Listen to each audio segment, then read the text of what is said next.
stuff we're working on today, doing a bunch of kydex, and a lot of these little knives, I've got quite a few of them that I've had in progress for several months, but they're not spoken for yet. So there actually should be some stuff going up on the website soon. 1,941 degrees Fahrenheit. We are almost at temperature, and that obviously means one thing: we're heat treating some stainless today. So I've got a couple of these, those knives that I'd worked on in the Nittro V. I've got 2 of those ready to go right now, and we're gonna throw them in there. I've got my new plate quenching device ready to go, and so once these get up to temperature, I'll throw the knives in there, and then boom, we can test this thing out, see how well it works. Really excited about that. I've had a lot of questions about heat treating stainless steel, and in particular the Nittro V, because it's such a new steel. There's not a lot of people that know about it, so hopefully we'll get to answering that, and I can show you what I do for that. And then also one thing that's kind of exciting. So I finally wired a light switch in for all my lights. One of the reasons was because I was like swinging at a fly, and my fly swatter hit the little clink clink thing, and it actually ripped it out of the switch, so I had no way to turn this light on and off. So I ended up just having to unplug the extension cord. Now this is podunk. Like, here's kind of like my power distribution center for this little shop. I've got some changes coming soon. Once we I think once we're in the house and everything's been fully done in there, then I'm gonna work out here. Probably put an actual sub panel out here, and then I can run it, you know, bring 220 volts here. Like right now my air compressor doesn't have power because of our whole power shift. We had to go from our temporary panel to our full-size panel for the house, and so that kind of caused me to lose my power to my air compressor. So I ended up bringing back my little air compressor, because obviously I just need that for blowing air to plate quench the stainless steel. Anyways, that was exciting. I did this yesterday because I was always constantly plugging in a various assortment of cords and this and that, so I've got all my lights on a switch, and still absolutely fantastically podunk. I mean, I've got a very heavy rated wire, but no conduit, nothing like that, no junction boxes. Actually, I wire nutted everything, like morettes, like wire nuts, and then taped it. Look at that. That is some high quality electrical work right there. Also, I'm not sure if you can hear, but there's a generator running outside because that's what I have to run some of my tools on. I've got my belt grinder on the main power, but to be able to grind while this is heating up, I need to run the generator. So this is basically on generator power. I kind of use my generator for just supplemental stuff that I don't use all the time, and it's actually working quite well. I can do most of the processes in here, like grinding, drilling, without running my generator, but every now and then when I need my oven, I can just grab my generator and get it going. All right, so what I'm gonna do is I'm actually gonna throw these knives in the oven right now. We're at 1947. It's gonna go up to 1950, and that's where I'm gonna hold them for. And I wanna soak them for about 20 minutes. So if I get them in now, that'll be great, and then they can kind of stay there. And again, I've got my little stainless steel foil pouch. The reason for that is because at this temperature, with the oxygen in there, it would really decarburize the steel, take out all the great characteristics and the properties in the steel. And these steels need to go up that temperature to basically realign the molecular structure of the steel to get it hardened. So what you do is you make an airtight envelope. See, this is stainless steel. It's been folded over, and I also put a piece of paper inside of here so that once it gets up to a temperature, that paper is going to burn off, and it's going to burn all the oxygen out of the envelope. So in theory, before we get to those dangerously critical high temperatures, this thing will be an inert envelope anyways, and that's really, really important. And it's kind of a cool little way to do it. When you think about what's going on, we've kind of created like a little tiny atmosphere in here, and then we can burn up all the oxygen by burning some paper in there, and boom, now we've got an inert environment. Really kind of a neat little technique to achieve that. So let's go ahead and put these in here, hopefully before it beeps. Mind you, I don't think we're gonna get it before it beeps, but we'll leave it in there, and then once it's soaked for about 20 minutes, we'll do our plate quench. Oh, yeah, I didn't think we'd get it before it beeped. Whoa, that's hot. Whew. Okay, we're gonna silence that alarm. I should have gloves on because that is smoking hot. Ah. Yeah. Oh, hot. Hot. More than 100 degrees we've dropped just from having that door open.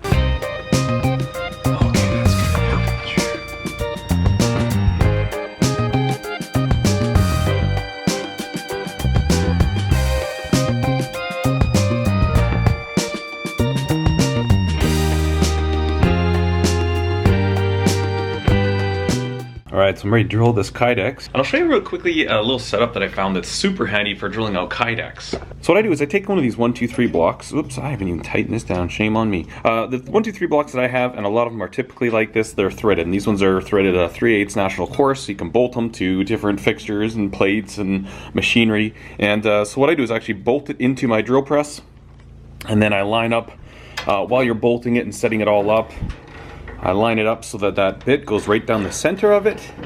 And what that allows me to do is drill these. Before I separate these two pieces, I like to drill them out because this is obviously the perfect fit. I mean, every contour is matched up evenly on both sides, and the kydex, if you've done it right, it'll be kind of tacky and kind of stuck together a little bit. So I like to drill it with the blade in there, and so what I'll do is I'll set this on here, and it allows me to be drilling on a nice flat surface, so I get nice straight even holes rather than, say if I was just on the drill press, now I'd be kicking this off at an angle to drill through it, but there we go. So, you know, kind of stick it like that. That way I can keep the kydex flat and have clearance for the knife on the other side. So that's just a real quick little tip. I find this works really, really well. Boom, boom, boom, get nice, even, consistent holes, and then everything lines up perfectly because you're drilling it while it's still in its sheath.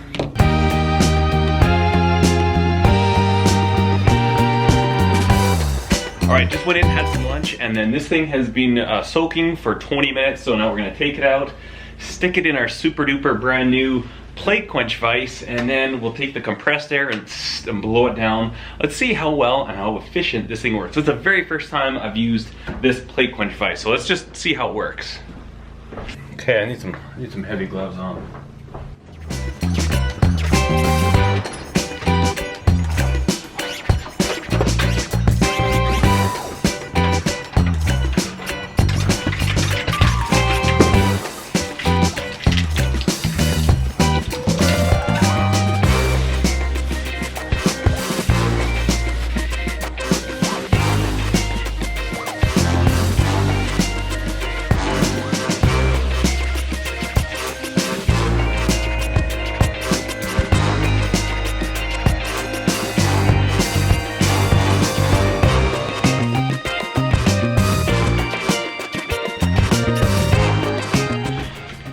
And that's about how fast plate quenching actually is. A lot of people, one of the comments I had in the last video is like, why would you plate quench? It's gotta be slow, but that was actually really not that much time. And you can see, I mean, this thing, I just took a temperature on it, it's like 80 degrees now. So plates do quench incredibly quick, and I think once you get up to these high temperatures, they're actually faster than oil or water.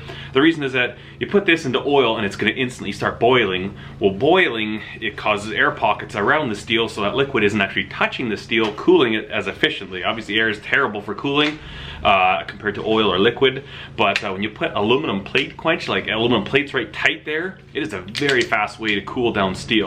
You see, there's our grind line.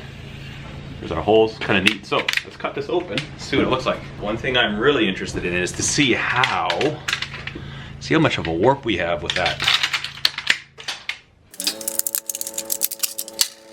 Oh, it's not that bad. This is the first time, you can see here's where the paper was, where it had burned off. Interesting patterning on here. Isn't that kind of crazy, all those lines?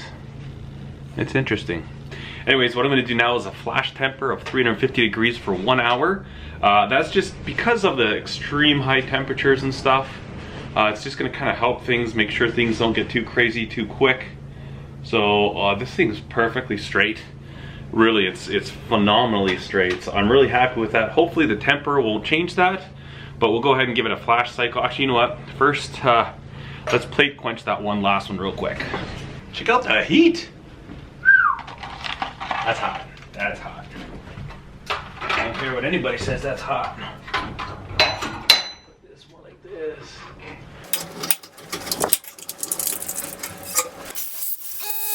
Alright, so we've got that in our oven for a flash temper, and so what that is, it's gonna be 350 degrees for 1 hour, and that's just to kind of like real quickly step it up. Now that's not our temper. I'm still gonna do 2 temper cycles. Now I'm not gonna be doing a cryo treatment on this Nittro V, and You know, it's interesting. It's one of these things, like, I do believe, like, the theory behind it, there's a lot of advantages to crowd treating steels. There's some steels that genuinely perform much better with the crowd treatment, certain stainless steels, but not all of them. I genuinely think that you get a really good high quality blade without crowd treating with Nittro V, and so I just don't do it because I've never tried it with it, but trying it without it, I'm absolutely really impressed with this steel, and its edge retention is just fantastic. So anyways, we'll do 350 degrees for 1 hour. We'll let that cool to air temperature, room temperature, and then we'll do 2 temper treatments. I think I'm going 400, I'll have to double check, but I think it's 400 degrees for 2 hours each.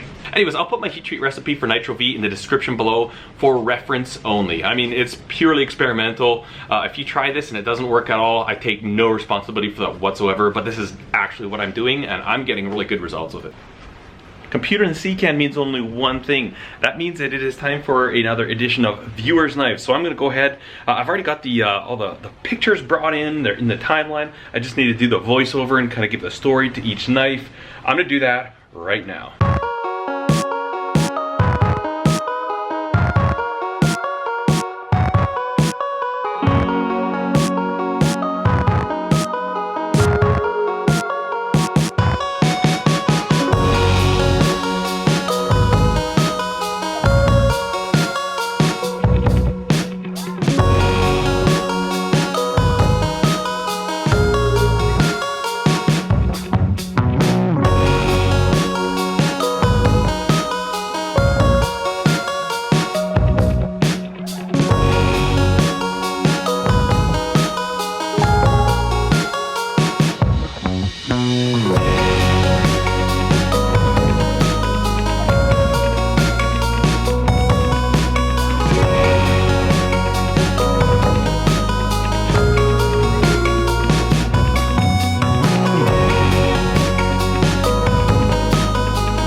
Check out that sunset.